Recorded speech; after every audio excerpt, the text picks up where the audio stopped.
어느 시어머니에게 성격이 아주 너무나도 다른 그런 두 며느리가 있었다고 합니다. 한 며느리는 아주 싹싹하고 애교가 넘쳤지만 좀 이기적인 그런 사람이었었고, 다른 며느리는 약간 무뚝뚝했지만 성격이 고운 그런 사람이었습니다. 물론 시어머니는 무뚝뚝한 그런 며느리보다는 싹싹한 며느리를 더 좋아했습니다.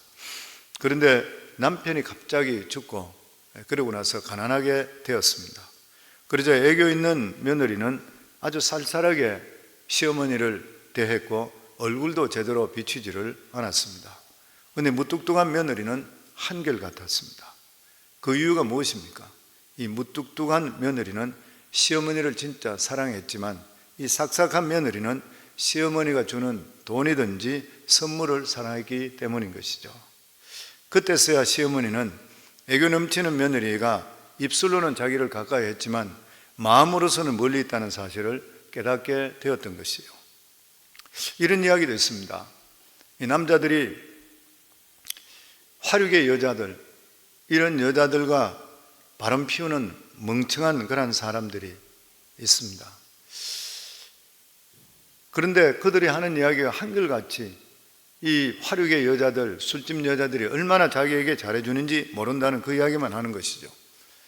집에 들어가면 부인은 바가지나 끓고 잔소리나 하는데 술집 여자에게는 불평불만 다 털어놓으면 다 받아들이고 얼마나 따뜻하게 감싸주는지 모른다고 하는 것이에요. 정도가 심하면 조강지처를 버려버리고 술집 여자와 딴살림하는 그런 사람들도 있습니다. 그런데 이런 여자가 남자에게 잘해주는 딱 한 가지 이유가 무엇이에요? 돈이지요. 순전히 돈 때문인 것입니다.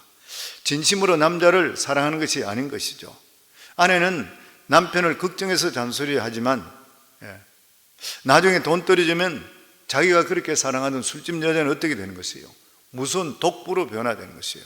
한순간에 그 남자를 배반하고 다른 남자를 따라가는 것이에요. 예전에 제가 아는 그런 가정 한 가정도 보면은 이 남자가 젊어서부터 허랑방탕하고 바람 피워가지고 집 부인을 떠나버렸어요. 부인이 애들 며칠 데리고 진짜 미국에서 고생하면서 자식들을 다 키웠는데 나중에 이 남자가 병들어 버렸는 거예요. 그러니까 그 같이 살던 여자가 이 남자를 거적에 둘둘 말아서 본부인 집 앞에다가 버리고 가버렸다고 그래요. 남자들 조심해야 되고. 신앙생활에도 두 종류가 있습니다.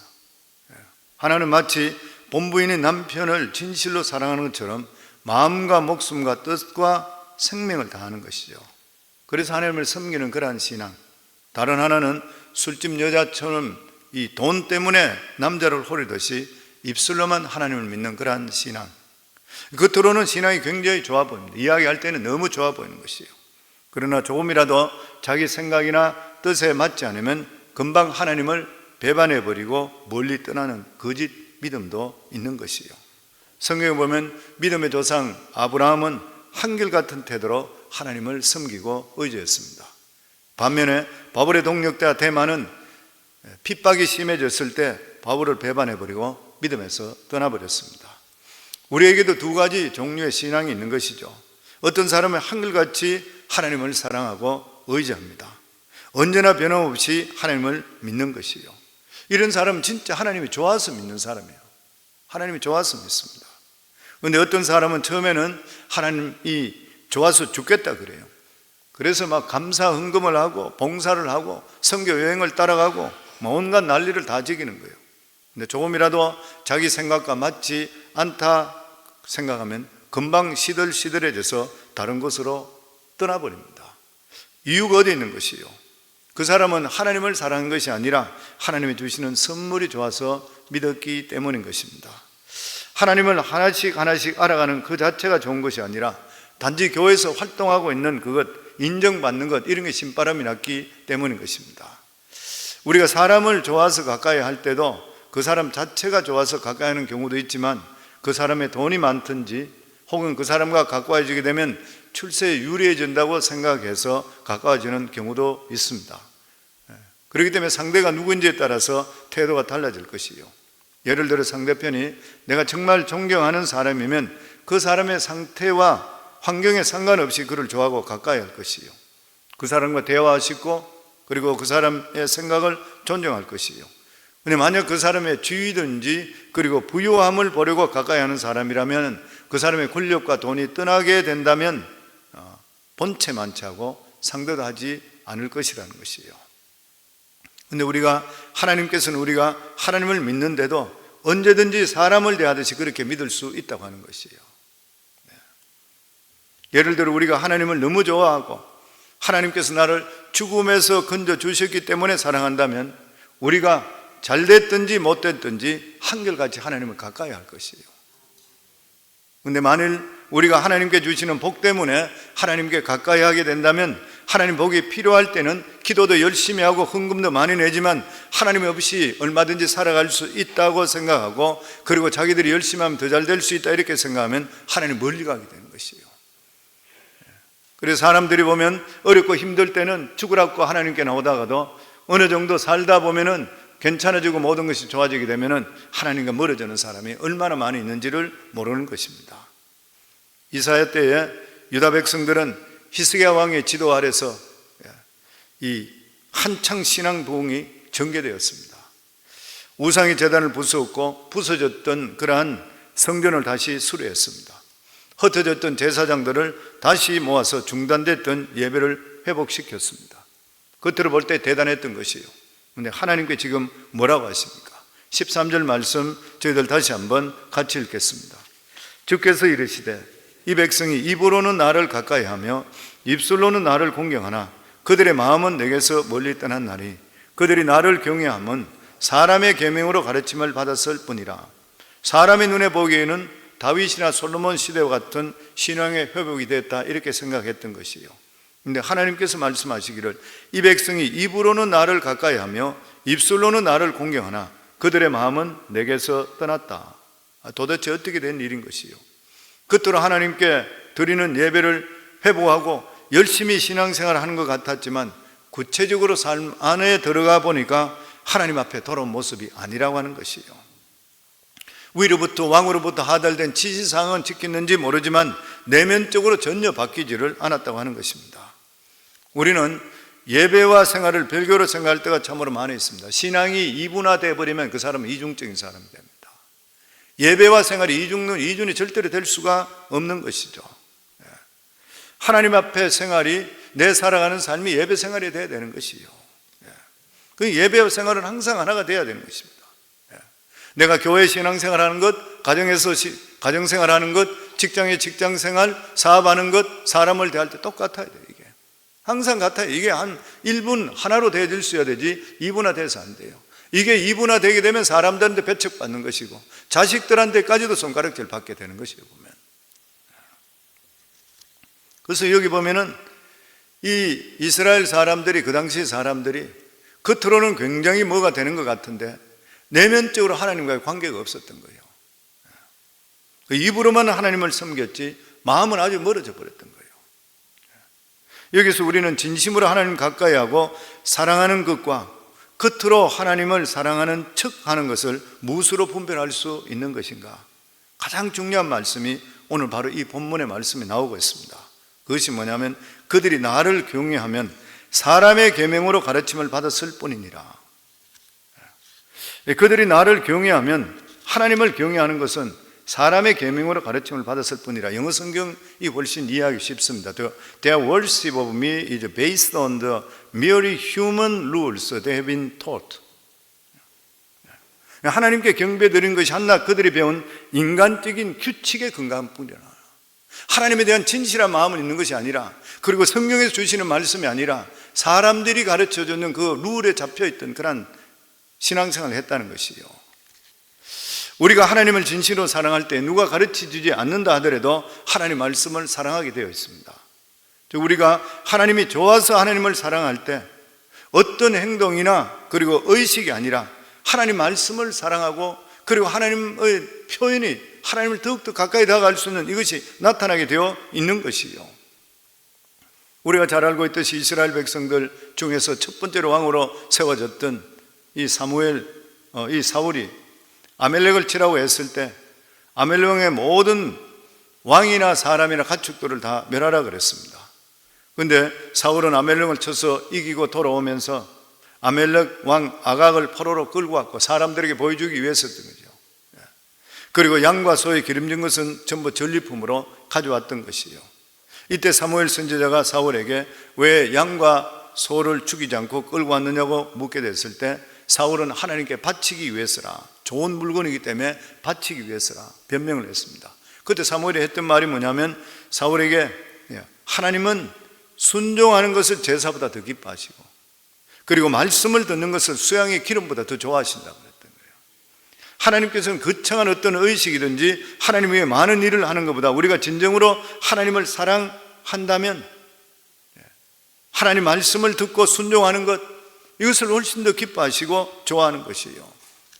예수님께서도 공생을 시작하시면서 많은 기적들을 일으킬 때 사람들이 이야기할 때 우리가 어떻게 해야 하나님의 일을 하리까? 그랬을 때 예수님이 말씀하신 것이 하나님이 보내신 자를 믿는 것이에요.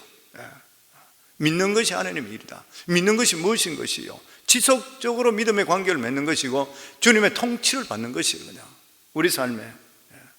오늘 이 13절에 있는 이 본문의 말씀이 신약에서 예수님께서 유대인들에게 그대로 인용하셨습니다. 마태복음 15장 7절로부터 보면 외식하는 자들아 이사야가 너희에게 관하여 잘 예언하였도다. 일렀으되 이 백성이 입술로는 나를 공경하되 마음은 내게서 멀도다. 사람의 계명으로 교훈을 삼아 가르치니 나를 헛되이 경배하는도다 하였느니라 하시고, 그때도 똑같은 일이 났어요. 예수님 당시 유대인들은 하나님을 더 잘 섬기기 위해서 많은 인간적인 규칙을 만들어내고 그것을 지켰습니다.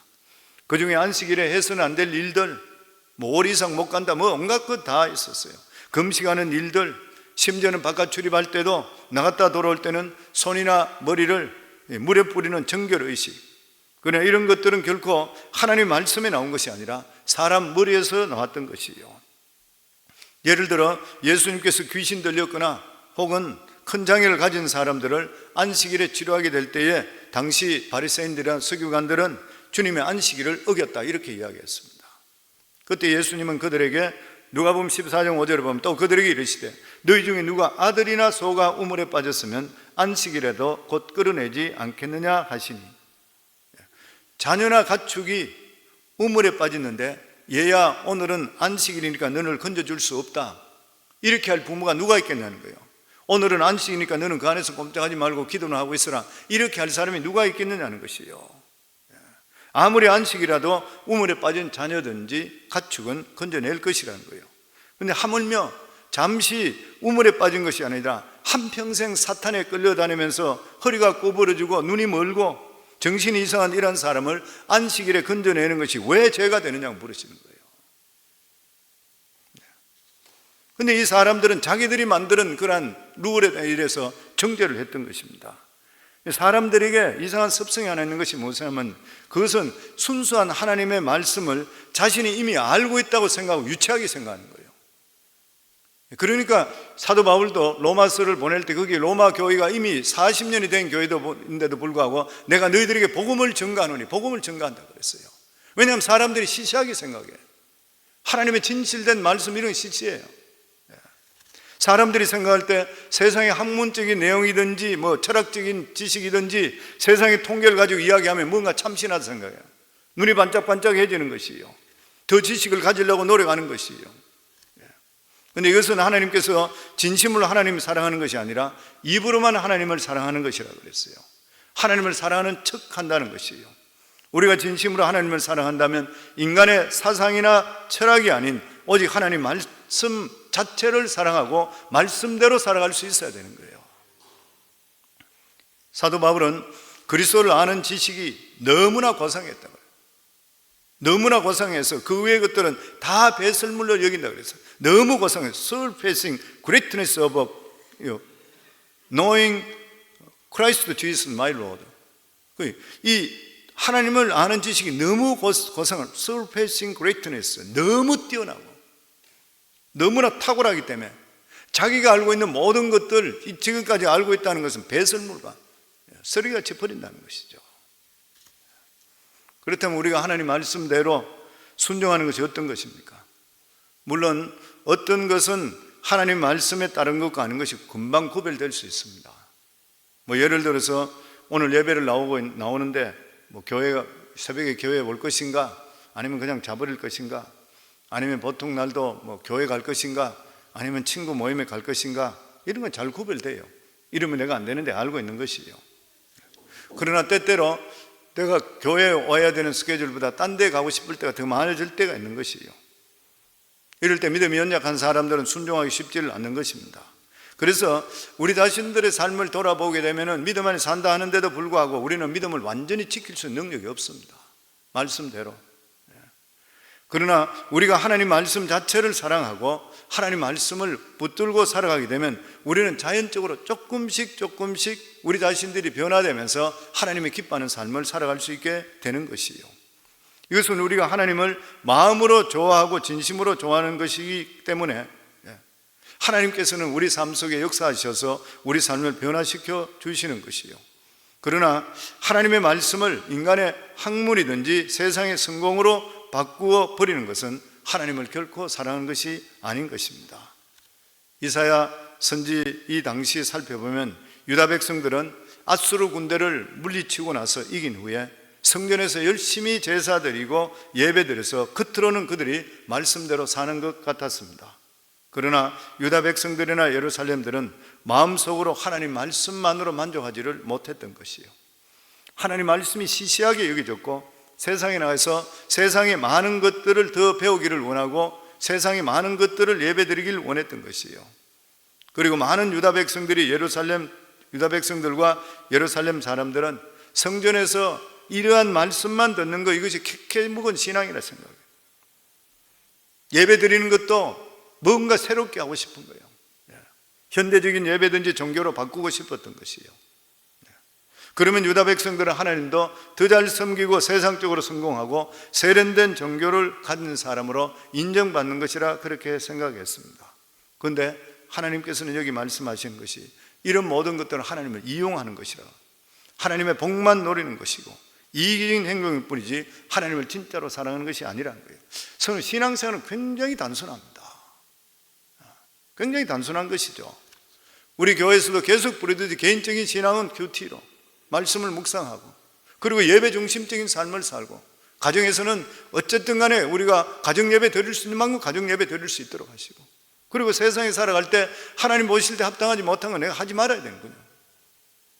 돌아보면 굉장히 심플해요. 근데 내 욕심 때문에 복잡해져요. 내가 그렇게 하기 싫은 거예요.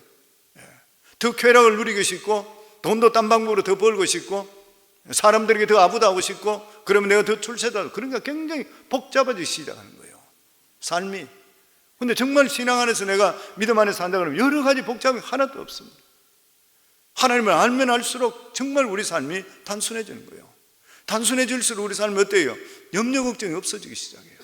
스트레스가 없어지기 시작해요. 복잡할 필요가 없는 거예요, 우리 삶에. 모든 것들이 하나님에 벗어나면서부터 문제가 되는 거예요, 우리 삶이 다 보면은. 다른 것들을 자꾸만 받아들여요. 예수님 당시에도 마찬가지였습니다.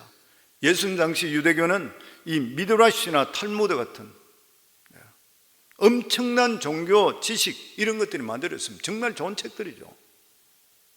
그런데 이러한 모든 것들이 하나님을 더 잘 믿기 위해서 만들었는 것인데, 유대교의 공통적인 특징이 뭐냐면 하나님 말씀 자체를 무시해버렸어요. 자기들이 종교 의식적이고 전통을 만들어가 전통을 더 중요하게 생각해버렸습니다. 예수님께서는 이런 자들을 보고 귀는 더 어두워지고 이들의 눈은 더 감겨져서 결국 아무것도 보지 못하고 아무것도 깨닫지 못할 것이라 그랬습니다. 이런 현상이 오늘날 기독교에도 나타나고 있다고 그러잖아요. 한국에도 나타나고 있는 것이고, 특별히 목회자나 성도들 중에서 많은 사람이 하나님 말씀 자체를 사랑하는 것보다는 부흥, 축복, 성경 지식, 기독교에 대한 지식, 자신의 신념을 너무 확고하게 믿는 그런 모습들이 너무나 많이 보는 것이에요. 그리고 교회가 부흥하면 어떻게 해야 되게 부흥되는 것이고, 혹은 기독교는 어떠어야 된다는 의견들이 너무나 많이 있는 것이에요. 그런가 하면 말씀보다는 세상 학력을 더 높여요. 오늘날 한국의 목회자들 어느 정도 되는 교회 목회자는 박사학위 없으면 목회자가 어플리케이션도 못 낸대요. 지금과 같이 한국에 박사가 많은 적이 없답니다. 없다 그래요, 그냥. 물론 이런 사람 중에 하나님을 정말 사랑하는 사람도 있겠지만 무엇보다 겉으로만 보고 나서 평가하는 것, 이런 것들, 입으로만 하나님을 사랑한다 그러고 실제적으로 하나님 겉으로는 사랑하는 채 할 뿐이라는 것이요. 하나님을 진심으로 사랑하는 사람은 일단 사람의 교훈이나 가르침은 좋아하지 않습니다. 그리고 아무것도 내놓거나 자랑할 것도 없이 하나님 말씀 자체를 순수하게 사랑하는 것이에요. 그런데 우리가 볼 때에 사람이 가르침을 좋아하고 세상의 유행이나 지식을 좋아하는 사람들은 굉장히 똑똑하고 모든 것을 잘 분별할 것 같은데 실제로 보면 정반대의 일이 일어나는 것을 볼 수가 있습니다. 오늘 말씀에도 그 말씀합니다. 우리 마지막으로 14절입니다. 같이 읽겠습니다. 그러므로 내가 이 백성 중에 기이한 일, 곧 기이하고 가장 기이한 일을 다시 행하리니 그들 중에서 지혜자의 지혜가 없어지고 명철자의 총명이 가려지리라. 하나님께서 이 백성 중에 기이한 일, 곧 기이하고 가장 기이한 일 행할 것이라. 그냥 기이한 일이 아니고 기이하고 또 기이한 일, 얼마나 이상한 일인 것이요.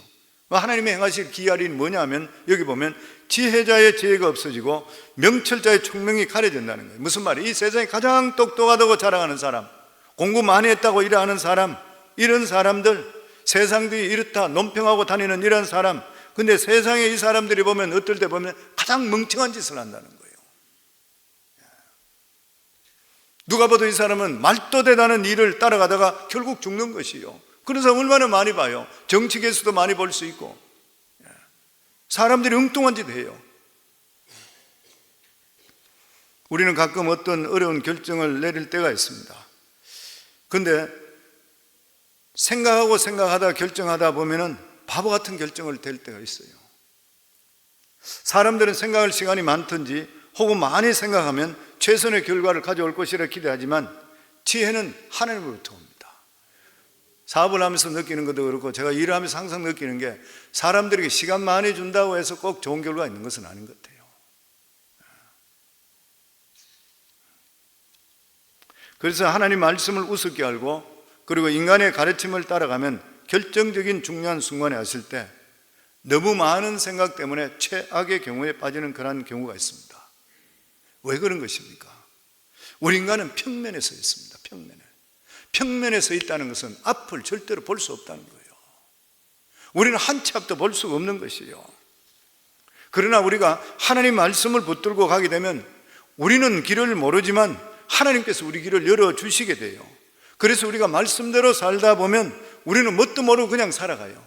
뭣도 모르고 살아가는데 그래도 신앙 중심, 말씀 중심, 예배 중심적으로 살다 보면 나중에 보니 그 길이 생명의 길이었어요. 그리고 그 길이 복의 길이고 축복의 길인 것이요.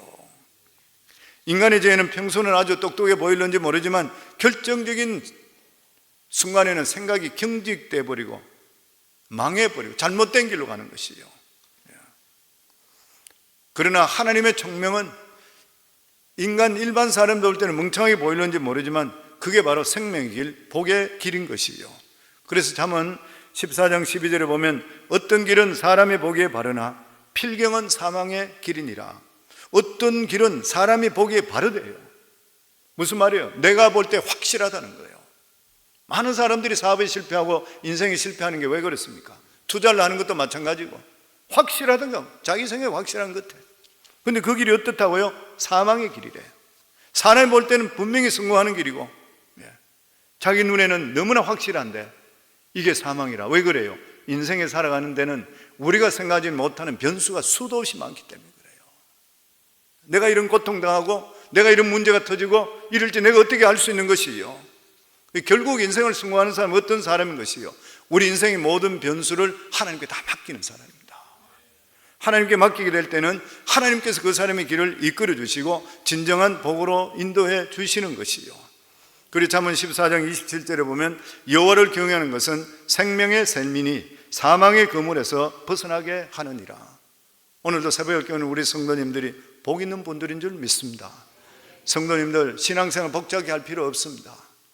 우리 자신들을 게으름을 자꾸 쳐서 복종시켜서 하나님 말씀과 그리고 우리가 성령 인도하심을 받을 수 있도록 기도하며 믿음으로 살아가시게 될 때 정말 별 볼 일 없는 인생이라 하더라도 그 사람 반드시 복된 인생이 되고 하나님께 주시는 귀한 은혜와 축복이 넘치는 인생이 될 줄을 믿습니다.